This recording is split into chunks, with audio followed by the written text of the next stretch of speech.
বিশাল আকৃতির কোরআন শরীফ শিল্পকর্ম দেখতে উপচে পড়া ভিড়। দৃশ্যটি সৌদি আরবের জেদ্দা শহরের। জেদ্দায় শুরু হয়েছে ইসলামিক আর্টস বিএনালে 2025 প্রদর্শনী। আ জার্নি থ্রু ইসলামিক আর্ট শীর্ষক প্রদর্শনীতে বিশ্বব্যাপী বিভিন্ন শিল্পীদের শিল্পকর্ম, সংগ্রাহকদের ঐতিহ্যবাহী সংগ্রহ প্রদর্শিত হচ্ছে। পাশাপাশি রয়েছে ঐতিহ্যবাহী নিদর্শনও। প্রায় 500 শিল্পকর্ম রয়েছে প্রদর্শনীতে।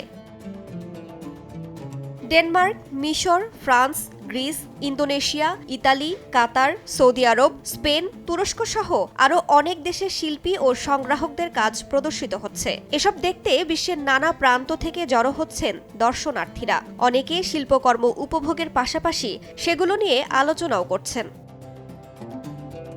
ইসলামিক শিল্প ঐতিহ্য সংরক্ষণের পাশাপাশি সেগুলো সম্পর্কে মানুষকে জানাতে এই প্রদর্শনীর আয়োজন করা হয়েছে। পুরো 1 লাখ বর্গমিটার জায়গা জুড়ে চলছে প্রদর্শনীটি। বুধবার শুরু হওয়া প্রদর্শনী চলবে আগামী এপ্রিল পর্যন্ত। রাইসা জান্নাত, সময় সংবাদ।